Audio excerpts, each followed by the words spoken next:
Kisah pemuda kaya, anak bos besar, pemilik 73 perusahaan, yang menjadi cleaning service. Episode 230.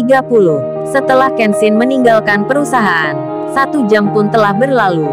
Semua karyawan bersiap akan pulang, termasuk pula bos besar, dan staf bawahannya, nampak berjalan akan meninggalkan perusahaan itu. Iwan, yang mengetahui Kenshin pulang terlebih dulu, Iwan pun jadi risau karenanya, karena dirinya yang diminta membawa pulang mobil itu. Di tengah bingungnya, ia yang merasakan tak enak sendiri, karena sebelumnya sempat menjadi pusat perhatian. Apalagi tadi Susanti, mantan ceweknya, mendatangi, pakai berpesan pula, jika pulang nanti ingin diantar pakai mobil itu.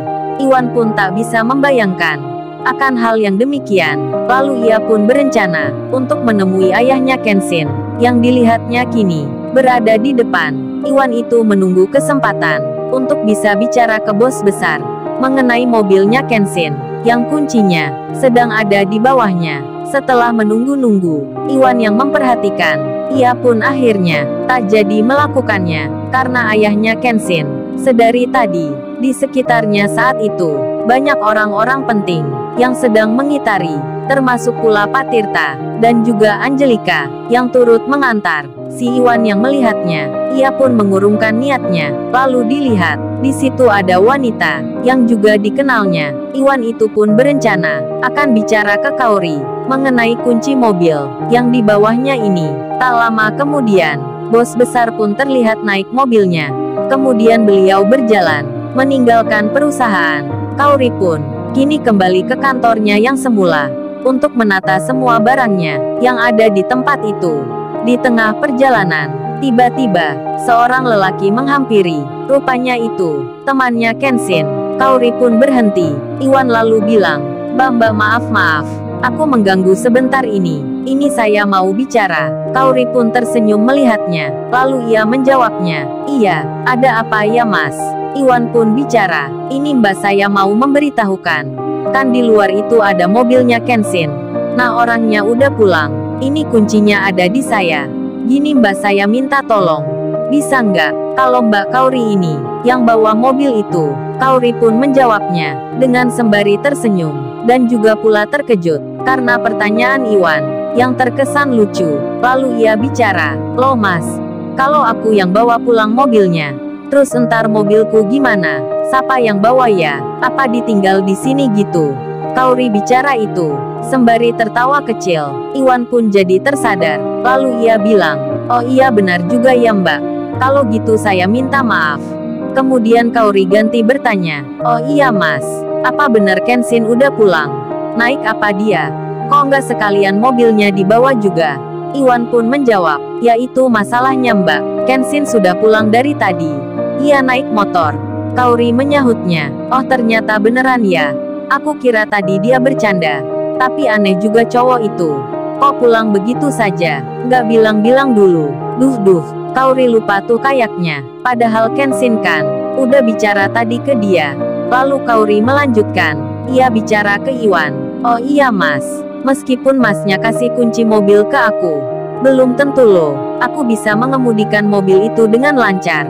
Kan secara aturan pasti ada yang beda. Jadi aku juga sedikit banyak ngeliat-liat, belajar pula.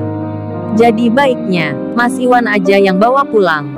Kan Mas Iwan udah diajarin Kenshin." Iwan pun menjawab, "Iya sih Mbak, emang udah diajarin. Tapi masalahnya ini, kan saya kerja cleaning service. Pakai seragam gini, masa naik mobil mewah gitu? Kan entar dilihat orang. Jadi nggak pantas Mbak." Kaori menyahutnya, "Duh, ngapain juga mikirin orang Mas? Emangnya kalau nyetir mobil itu harus pakai baju yang pas dulu ya? Kerjanya yang kantoran gitu? Kan nggak juga. Udah deh Masnya ntar bawa aja mobil itu. Kagak usah mikir yang aneh-aneh." Iwan pun menjawabnya, "Ya udah Mbak, makasih kalau gitu. Ini tadi cuman bertanya aja.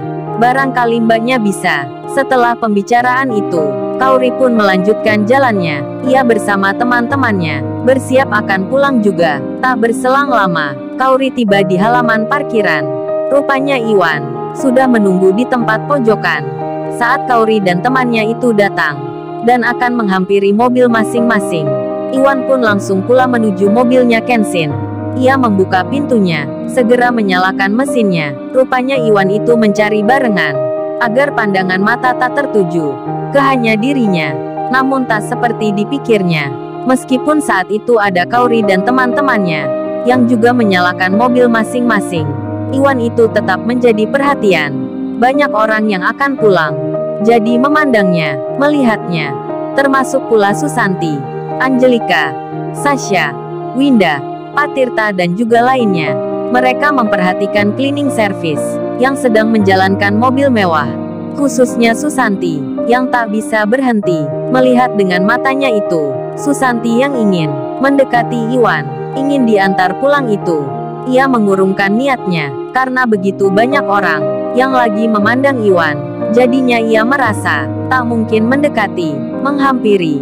Seperti sebelumnya, Angelika sendiri jadi tersadar kini, mobil yang dipakainya selfie itu tak begitu menarik bagi pemiliknya. Kenshin yang dilihatnya tadi malah memilih naik motor butut. Angelika pun melihat Iwan dengan malu sendiri. Begitu pula teman-temannya yang baru mengerti akan pemilik mobil itu. Dan akhirnya, Iwan pun dengan mobil mewah itu meninggalkan perusahaan. Begitu pula dengan Kaori yang keluar bersamaan. Hari itu sungguh tak diduga, tak disangka sebelumnya, tak terbesit sekalipun di pikiran para karyawan, staf-staf penting perusahaan, dan juga para pimpinan di situ yang melihat hari ini cleaning service yang kerja di sini pulang kerja dengan naik mobil mewah pula. Jadinya hal itu heboh sekali, menjadi perbincangan, menjadi bahan omongan, terutama di grup-grup WhatsApp di antara pekerja di situ. Mereka membahas nama Iwan cleaning service di sini, yang ternyata orang tajir. Berlalulah waktu di sore itu. Kenshin, yang pulang semenjak tadi, rupanya sampai sekarang dirinya belum ada di rumah. Kenshin itu terlihat kini sedang duduk di pinggir jalan raya. Dirinya menunggu sedari tadi ban motornya ini yang akan ditambal, karena roda belakangnya nampak terlihat bocor terkena paku. Namun di tempat itu, ia menunggu sudah 1 jam lebih, karena yang sebelumnya ada pula yang menambal 2-3 orang yang antri. Dan kini saatnya giliran Kenshin yang rodanya akan ditambal.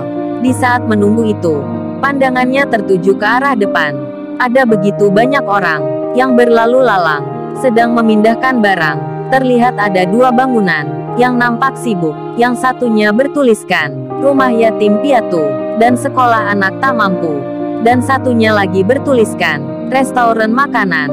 Di tengah melihat itu, terdengar orang bicara yang bertanya pada tukang tambal ban itu, "Pak, kasihan juga ya, sudah bertahun-tahun rumah yatim itu, kok kini malah dipermasalahkan bangunannya? Kan anak-anak itu jadi merasa sedih, harus pindah tempat. Sekolah yang gratis itu mungkin juga akan berhenti." Orang yang ditanya itu pun menjawab, sembari menambal roda motornya Kenshin. Ia berucap, "Ya mau gimana lagi? Salah satu ahli waris bangunan itu yang menuntut ingin menjualnya non. Dengar-dengar bangunan itu sudah ditawar orang miliaran. Jadinya si ahli waris tersebut memilih menjual saja daripada diwakafkan ke panti." Orang yang bertanya sebelumnya pun menyahut, "Kasihan anak-anak itu, padahal seminggu lagi bulan puasa. Biasanya mereka bahagia, bersenang ria di halaman. Banyak yang bagi-bagi rezeki di situ.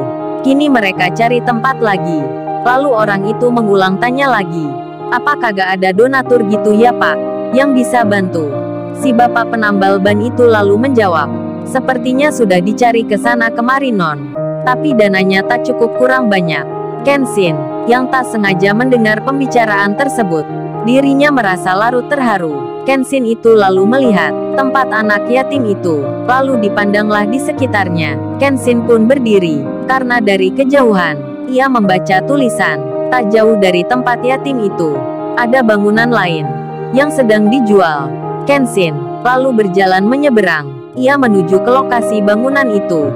Tertulis nama marketingnya, si bapak penambal roda ban, dan juga perempuan yang bertanya itu melihat seorang pria berseragam cleaning service yang duduk di sini, tiba-tiba ke lokasi bangunan yang sedang dijual. Mereka pun hanya bertanya di hati. Mungkin pria itu hanya melepas jenuh ke sana. Kenshin sendiri, yang sedang berdiri di pinggir jalan, membaca-baca tulisan. Tiba-tiba, namanya dipanggil dari belakang. "Lo Kenshin, kamu kok di sini? Sedang cari apa kamu Kenshin?" Kenshin pun lalu melihat belakangnya. Terkejutlah dirinya. Si Rena yang terlihat, teman SMP-nya ini, yang memanggil. Kenshin lalu menjawab, "Lo Rena, kamu kok juga di sini? Kamu mau kemana nih?" Si Rena pun bicara, "Nah ini Ken, kebetulan hari ini aku pindahan ke situ. Aku buka restoran roti di tempat itu.